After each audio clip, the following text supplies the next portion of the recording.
এর আগে যে আমাদের প্রশ্নের মুখে বললেন যে আমি প্রতিদিনকে টাকা প্রতিদিন প্রতিষ্ঠানে দিয়ে দিই, একটা কালেকশন করেন, কালেকশন করে দেখা যাচ্ছে উনি বেতনটা ওখান থেকে নেন আর বাকি আমার প্রতি মাসে 4,000 টাকা করে দেন। মানে উনি হচ্ছে এই মাদ্রাসার জন্য ছাত্রদের জন্য কালেকশন করে বেড়ায় মানুষের কাছে, তাই তো? জি, কালেকশন করে যে টাকা কালেকশন করে তার থেকে উনি 4,000 ফিক্স দেয় আপনাকে, তাই তো?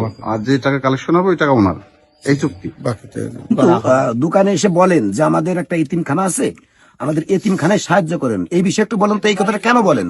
আমাদের মাদ্রাসাটা এই যে এতিমখানা লিল্লা বোর্ডিং, আসলে লিল্লা বোর্ডিংটা হয়তো অনেকেই জানে না।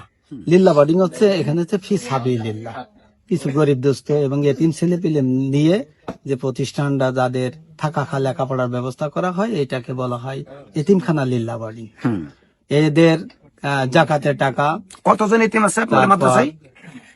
4 জন এতিম আছে। 4 জন। আর আপনার মোট ছাত্রছাত্রী কতজন? এখানে আছে 28 থেকে 30 জন মতো আছে। 28 থেকে 30 জন, মানে আপনি শিওর বলতে পারেন না যে কতজন জন আছে? না, এখানে আবার অনাবাসিক আছে। মানে আপনি এমন শিক্ষক যে আপনি তাও জানেন না কতজন শিওর স্টুডেন্ট বা ছাত্র ছাত্রছাত্রী আছে? কতজন? এখানে 28 জন আছে। 28 থেকে 30 কেন বললেন? আবার কিছু অনাবাসিক আছে, তাই তাদের কথা এর সাথে অ্যাড করে দিলাম। বুঝলাম। আচ্ছা ভাই, আপনি এই আচ্ছা, আপনি যে বইটা দেখাচ্ছেন, এই যে একটা বই, আপনি একজন যদি 50 টাকা দেয়, আপনি বইতে লিখে টাকা দিয়ে দেন। জি, ইভেন আপনি এই পাশে লিখে নেন যে কত টাকা দিল। এই যে যেমন লিখেছেন 50 টাকা, এই যে 110 টাকা। আচ্ছা, আপনি কিভাবে বুঝাবেন প্রতিষ্ঠানকে যে আজকে আমার এই 20টা বইয়ের পাতা, এই টাকাগুলো মানুষ দেশে, প্রতিষ্ঠান কিভাবে আপনি বুঝবে? আপনি তো কোনো তারিখ, কত তারিখ থেকে তুলছেন, আপনি তো এইগুলো দেন না। এই বিষয়ে একটু বলুন তো কি বিষয়? এইটা বই হচ্ছে মাস শেষে, মাসের শুরুতে বই নেওয়া হয়, নিয়ে হচ্ছে যে কালেকশন করা হয়, মাস শেষে যেটা হয় এই টাকাগুলো হিসাব করে দেওয়া হয়। তাছাড়া প্রতিদিনকার হিসাব আপনি প্রতিদিন দেন না? না, মানে এই টাকা গচ্ছিত ভাবে আপনার কাছে রেখে দেন, গচ্ছিত রাখা হয়, এটা একবার মাস শেষে এটা দেওয়া হয়। কিন্তু আপনি তো এর আগে যে আমাদের প্রশ্নের মুখে বললেন যে আমি প্রতিদিনকে টাকা প্রতিদিন প্রতিষ্ঠানে দিয়ে দিই। না, আপনাদের হয়তো বুঝার ভুল। না, আমি আপনার যখন তারিখ উল্লেখ করেছি, আমি যখন আপনাকে তারিখ উল্লেখ করেছি, তখন কিন্তু আপনি বলেছেন যে আমি প্রতিদিনকে টাকা প্রতিদিন মাদ্রাসায় দিয়ে দিই। এটা হচ্ছে প্রতিদিনে যেটা কালেকশন হয়, মানে প্রতিদিন তো আর আসা হয় না, মাঝে মাঝে যেদিন আসা হয় সেই টাকাটা হিসেব করে প্রতিদিন টাকা রেখে দেয়, এইভাবে বলা হয়েছে।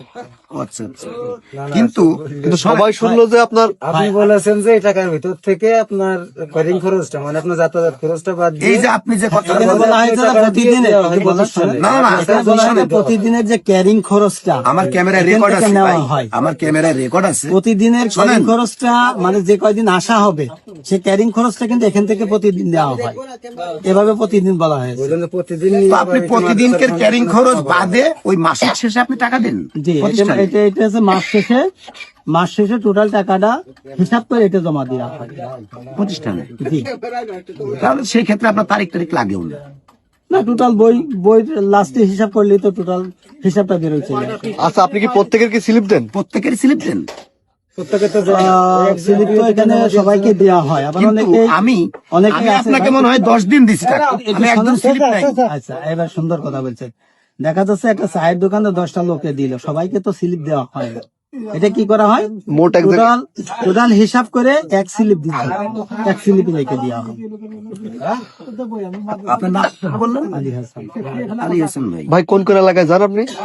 কিছু কিছু এলাকায় যাওয়া হয়, যেমন আপনার যাওয়া হয় কলমনখালি। আলাইকুম রহমতুল্লাহ, আমি আলী হাসান, বাসা ঝিনাইদহ কোটপাড়া। আমি একটা মাদ্রাসার সহকারী শিক্ষক। মাদ্রাসাটার নাম হচ্ছে ঝিনাইদহ দারুল হিকমা মডেল মাদ্রাসা, পুরাতন পাসপোর্ট অফিসের পাশে লক্ষ্মীকল। এই মাদ্রাসার আর্থিক কিছু সহযোগিতার জন্য প্রতিষ্ঠান কর্তৃপক্ষ আমাকে মাঝে মধ্যে, কতদিন পর আসেন আপনি? হ্যাঁ, প্রতি মাসে একবার আসি। ঠিক আছে, প্রতি মাসে একবার আসি।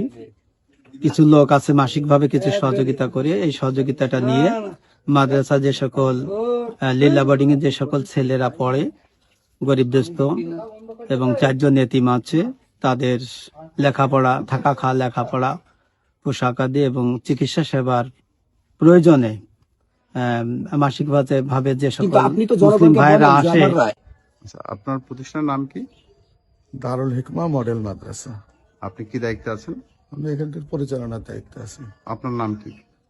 হাফেজ মৌলানা মুফতি মনিরুজ্জামান। আপনাদের এখানে শিক্ষার্থী আছে কতজন? শিক্ষার্থী আছে 22 জন ছাত্র কানুন পড়তেছে। আচ্ছা, ওই যে কি নাম বললেন? আলী হাসান। এই যে আলী হাসান সাহেব, ওনাকে কি পদে এখানে আছে? উনি এখানে কারি সাহেব হিসাবে আছেন। আচ্ছা, ওনাকে আপনি বেতন দেন কত? তো ওনাকে আমাকে বেতন বলছে যে উনি একটা কালেকশন করেন, কালেকশন করে হুম দেখা যাচ্ছে উনি বেতনটা ওখান থেকে নেন হুম আর বাকি আমার প্রতি মাসে 4000 টাকা করে দেন। মানে উনি হচ্ছে এই মাদ্রাসার জন্য ছাত্রদের জন্য কালেকশন করে বেড়ায় জি। মানুষের কাছে, তাই তো? জি, কালেকশন করে যে টাকা কালেকশন করে তার থেকে উনি 4000 ফিক্স দেয় আপনাকে, তাই তো? আর যে টাকা কালেকশন হবে ওই টাকা ওনার, এই চুক্তি। বাকিটা